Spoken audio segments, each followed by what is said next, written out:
حساسية الصدر عند الأطفال بقت مشكلة جامدة جدا، والأهالي ما بقتش عارفة تعمل إيه، وابتدت تشوف بقى نصايح من على الإنترنت، تسأل أهاليها، وفي نفس الوقت مش عارفين يوصلوا لحل في الآخر. معانا النهاردة دكتور أمل نور الدين، استشاري أستاذ طب أطفال وتخصص حساسية صدر، هتقدر تقول لنا دلوقتي الحاجات اللي تساعدنا والنصايح المهمة اللي تخلينا نقدر نعالج القصة دي بهدوء وبأمان. ازيك يا دكتور أمل؟ يا حبيبتي. أخبار حضرتك إيه؟ إزاي؟ دكتور أمل، عايزين نعرف إيه الفرق بين إن ده طفل عيان عادي وإن ده طفل عنده لأ حساسية في الصدر؟ بمجرد إن دور البرد العادي زي ما بنقول كده يطوّل أو تبتدي صوت الكُحّة نَفْسه يبتدي يتغيّر إمم، ويبتدي يظهر صوت تصفيرة أو هويز، إمم، ده بداية إن ده عنده حساسية، أو مجرد إن هو يبقى بيتكرر معاه إن كل ما يتعرّض لدخان، لدهانات، تراب البيت اللي هو الdust أي حاجة زي كده بتخلّيه يكُح، وده بقت على طول regular بيحصل معاه كده، ده يبقى معناها إن ده طفل مش ده عنده برد، لأ، ده عنده حساسية. أو إن هو مثلًا جاله برد وبعد كده الحساسية بقى دي كمّلت معاه، بالضبط، ابتدى يكمّل يقعد بقى بالضبط. بيها شوية. من ضمن أسباب آه، الحساسية إقرار إنه يحصل له دوار برد، إمم، كل مرّة بيبتدي يحصل التهابات عند بعض الأولاد اللي عندهم الgene الخاص بكده، بيبتدي تظهر عليهم أعراض الحساسية من صوت الكُحّة، إمم. من الشرقة، من الكتمة شوية، من صوت التصفير أو طب وهل الهويز، بتفرق الكحة بتاعته دي في نُص اليوم عادي والّا بالليل؟ أكتر بالليل طبعًا. يعني الكحة اللي هي بتبقى ليلية دي أكتر هي دي اللي بتقول إن دي حساسية أو إن هو ابتدى يبقى عنده بالضبط حساسية. كده، بالضبط كده. أوكي. طيب إمتى الطفل أحس إن هو في حالة حرجة والكحة دي لأ خلاص أنا كده مش في وضع عادي ومحتاجة أروح للطوارئ أو الemergency؟ هو بيبقى غالبًا عشان توصل لدرجة إن أنتِ لازم تروحي الطوارئ، آه، إن هو بيبقى الطفل أنتِ عارفة الأم بتبقى عارفة إن هو أصلًا عنده حساسية، وممكن يكون متابع ومعروف إن عنده حساسية. الطفل ده لو الكحة العادية بتاعة الحساسية اللي إحنا بنقول إن هي الحساسية اللي لسه بسيطة إمم، الmild يعني أو mild أو moderate، إمتى تبقى خطر وsevere ولازم أروح بقى emergency وأروح على مستشفى، لو لقت إن بدأ يبقى معاها النَفَس نَفْسه اتغيّر، إمم، بدأ يبقى في كتمة في النَفَس، بدأ الولد يبقى مخنوق تقريبًا، يعني إمم، حاجة شِبه مخنوق، مع الكُحّة نَفْسها بتبتدي تبقى مستمرة بطريقة زيادة، آه، مع إحساس بالخنقة، في الحالة دي خلاص كده خطر لازم بقى. تروح طبعًا. طيب هل في أكلات معيّنة أو حاجات معيّنة غير التراب والسجاير والdusts والحاجات دي بتزوّد الحساسية بتاعة الصدر بالذات؟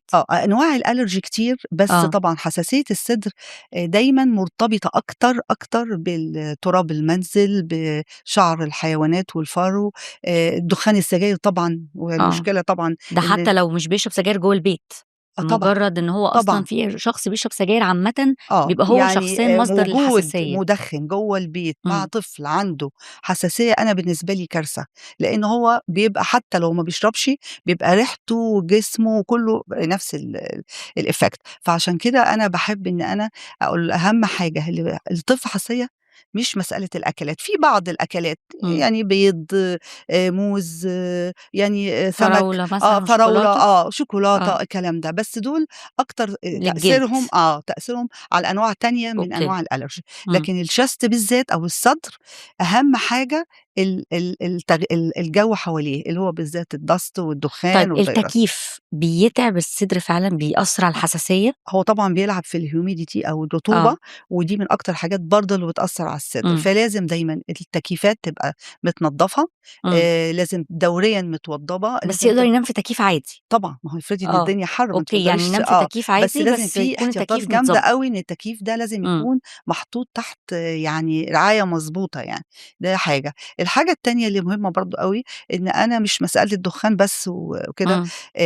أي infections أو أي التهاب أو دور برد عادي ممكن جدًا يكون تكراره هو السبب في إنه ييجي له آه. allergy يعني مش يعني بس التراب، يعني من أي كتر ما جاله كذا دور بالضبط. برد خلاص الصدر فلازم نفسه تعب. صحة الطفل، إمم، نومه كويس، تغذيته، إمم، المناعة بتاعته، إمم، لو في source of infection حاجة دايمًا هي اللي بتلتهب وهي اللي آه، بتدخّله زي اللوز مثلًا أو حاجة مثلًا بتدخّله في دور برد. لازم تعملي آه، stop للinfection أو الالتهابات المزمنة، إمم، لإن دي حاجة معروفة اللي هي الحساسية اللي بعد الالتهاب، ودي بتحصل عند غالبية الناس، لا إما وبتقلب بقى تستمر خلاص تبقى عند chronic دايمًا. بالضبط، عند الطفل الطفل اللي عنده الاستعداد وgenetically لإن الallergy إمم. يعني هي inflammatory يعني هي inflammatory process أو التهاب يعني. التهاب، هي إمم. عملية التهابية كاملًا إمم.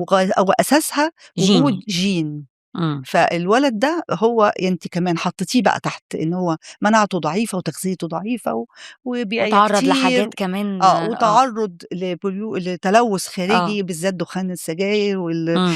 دهانات أو طبعًا مع يعني الموكات والقطط والكلاب بالضبط، بالضبط، دي قصة إمم. بقى، إمم. الماميز بقى حكاية القطط والكلاب دي آه. يعني ده حتى العصافير أي طيور، ياه! إمم. كل ده ممكن الطفل اللي عنده حساسية دوري حواليكِ شوفي هالاقي الحاجات دي الatmosphere كلّها هتلاقي، موجودة. آه. لازم أول حاجة تخلّصي الحاجة أخلص من الموجودة، الحاجات دي. بالضبط. طيب دلوقتي أمهات أوي كتير بتيجي لي تقول لي أنا عشان ابني يخف من الحساسية باودّيه يلعب السباحة. هل السباحة بتخفف الحساسية، بتضيّع الحساسية؟ ما فيش حاجة هتضيّع حساسية، ده gene إمم. ومسبباته معروفة آه. وثابتة، والحالة بتاعة أي طفل عنده حساسية معروفة، هو بيبقى allergic لإيه، وفي إمم. اختبارات بتتعمل تحليل دم يتعرف هو أصلًا allergic لإيه، والحاجات إمم. المسببات عنده. لكن السباحة كرياضة من أكتر الرياضات اللي كويسة للرئة.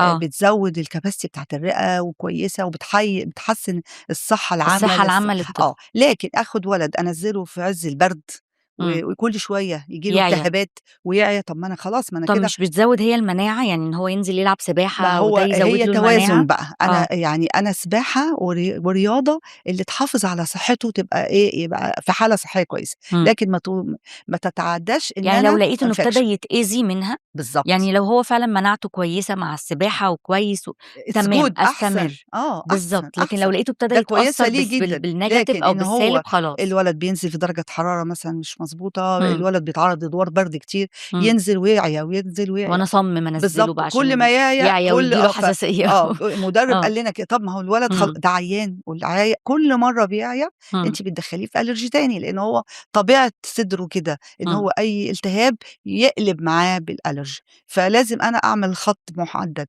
ما بين إن دي رياضة مفيدة وإنها وإن هي بدأت خلاص تضرني، ابتدت تأذي. بالضبط. طيب هل مريض الحساسية ده بيخف؟ يعني والّا بيعيش خلاص طول عمره على الأدوية وبيعيش طول عمره لغاية ما يكبر، خلاص هو مريض حساسية؟ هو gene إمم. ف مش ممكن بقى تعملي له حاجة جينية يعني، لكن آه. هي الفكرة عادةً الأطفال الصغيرين genetically كده اللي بيبقى عندهم allergy يعني بيستمروا حالتهم بيعيوا كتير وبيتعبوا كتير إمم. لحد السن 6 سنين، 10 سنين، إمم. بعد كده بيتحسنوا أوي، أوي، أوي. ليه؟ لإن الgeneral condition والصحة والمناعة والقوة البدنية للطفل كلها بتتحسن، إمم. فهي دي بتبقى يعني إيه، بتصُد قصاد الgene اللي already هو مولود بيه. بتحارب شوية الجين مع كمان بالضبط، هو ملتزم، بالضبط، فالدنيا بتبقى أحسن. بتحسّن لنا، مع آه. طبعًا إن تكون الأم والأب بيتابعوا، إمم. الولد لو في أدوية وقائية تتاخد، إمم. الوقاية من كل المسببات اللي قُلنا عليها كذا مرّة. بالضبط، آه. كل ده مع بعضه هتلاقيه اتحسّن جدًا، جدًا، وممكن يبقى stable إمم. ويمكن مش محتاج ويبتدي الموضوع يبقى stable وممكن إيه، يقِل كمان، ولكنه هيفضل طول عمره من يوم ما اتولد نخلّي بالنا. هو allergic. طيب عايزين نقول للأمهات 3 نصايح للأمهات اللي ولادهم عندهم حساسية، يخلّوا بالهم أوي، أوي من إيه، في 3 حاجات. أول حاجة كل المسببات. طبعًا تراب المنازل، الشعر والفرو والقطط والدهانات والبرفانات والدخان، السجاير، إمم. يعني مش والبخور. طبعًا لأ أوكي. في communities كده بيبقى عندهم آه. البخور ده أساسي، آه بالضبط. طبعًا ده ما ينفعش خالص لحد عنده حساسية، أوكي. إمم. ده أول حاجة. إمم. الحاجة التانية الاهتمام بالصحة العامة للطفل، إمم. التغذية، مناعته كويسة، ما إحنا قُلنا لمّا بييجي له إمم. التهابات وبيعيا العيا عادي، الكتير ده غير كل الولاد، بالضبط. ده آه. بيتنقل لدرجة تانية إمم. اللي هو الالتهابات الألرجية الحساسية بتاعته، إمم. فده مهم جدًا الاهتمام بصحته، اللي هيبقى إيه، التغذية، النوم، المناعة بتاعته، إمم. كل ده مهم جدًا، جدًا، صحته، الرياضة، يلعب رياضة طبعًا إمم. كويس في حدود المضبوط، إمم. حتى نفسيًا، آه. نفسيته برضه كمان تبقى كويسة، لأن الطفل الallergic ممكن الحساسية تزيد عنده لو برضه لو دخل في هو أي متضايق أو بالضبط، تعبان أو كده. برضه أوكي. المراعاة الراحة النفسية بتاعته، إمم. دي تاني حاجة. الحاجة التالتة المتابعة، إمم. إن أنا لازم أبقى حاطّاها تحت متابعة، ولو في في دكتور هو على طول معاه بالضبط، بيتابع لازم معاه. أبقى متابعاه إمم. بحيث إن في تغييرات، الحساسية زادت، حصل مشكلة، محتاج مثلًا طوّل لفترة المرّة دي بعد دور بالضبط، البرد زيادة شوية عن بالضبط، المرّة اللي طبعًا فاتت. متابعة آه. لحالة الرئة. أوكي. الرئة كل مرّة بيحصل فيها الالتهاب الحساسية في الشعبة دي إمم. بتتغيّر، ممكن وهي الرئة أصلًا أضعف من organ أو أضعف أصعب بالضبط، في جسم يعني ممكن الإنسان إن يعني. أنا أهمله إمم. مع الوقت، أسيبه بحساسية وما بيتعالجش وما بياخدش حاجة وقائية، كل مرّة بتلاقي الأغشية نفسها اللي ربنا خالقها إمم. بتاعة الشعب الهوائية نفسها بتتخن وتبوظ، ولمّا تبوظ مش هترجع تاني. هي دي اللي لازم الأم تفهمها، يعني كل مرّة ابنِك بيبقى كحّة، بحساسية، بالتهابات بالشكل ده، ما اتعالجش، ما خدتيش بالِك منّه، ما عرفتيش تعملي وقاية كويس، يعني ما كل attack بيتعرّض لها من حساسية بتضُرّه، أنتِ بتأذيه وما بتأذيه. بترجعش تاني. حاجة إحنا بنقول آه. عليها بيحصل sickening أو تُخن في نفس الشُعبة إمم. ما ما بترجعش، بتتصلّحش خلاص. ما فيش إمم. يعني remodeling ليها مش موجود، ما بترجعلناش تاني، إمم. فطبعًا أنتِ لازم تبقي حاطة إن أنا طالما طفلي عنده allergy ما فيش أخلّي حاجة، بالي مركّزة بالضبط، معاه ما فيش ويتابع مشكلة، وأركّز مع أبعد صحته. عنه كل الحاجات اللي مش آه. كويسة، أهتم بصحته وإن هو ما يعياش كتير إمم. بأسباب تانية، الحاجة التالتة إن لو محتاج علاج أو وقاية ما أقصّرش. ما أثّرش معاه. شكرًا جدًا دكتور أمل، ميرسي وإحنا حبيبتي. خدنا نصايح مهمة جدًا للأولاد اللي عندهم حساسية، إن تقريبًا خلاص كل الولاد بقى عندهم حساسية طبعًا especially بعد الجو أدوار الكورونا طبعًا، والحاجات اللي حصل اتعرّضوا التهابات لها دي، كتير، وبالذات إن هي كان أصلًا virus related بالذات للأمراض اللي ليها علاقة بالchest والتنفس، فالولاد كلّهم بقى بجد عندهم حساسية، والناس بقت شايفة إن معلش أصله عنده حساسية ده عادي يعني. فيعني شكرًا جدًا على النصايح اللي إحنا نقدر نستخدمها عشان ولادنا يبقوا بصحة كويسة وصحة صدرهم تبقى أفضل إن شاء الله. ميرسي ميرسي جدًا لحضرتك. ميرسي. استنونا في حلقاتنا الجاية في برّه الروشتة عن نصايح مفيدة جدًا لأطفالنا، وإزاي نقدر نتعامل بيها بطريقة صح ومضبوطة من غير نصايح ما نكونش ليها أساس مضبوط من الصح.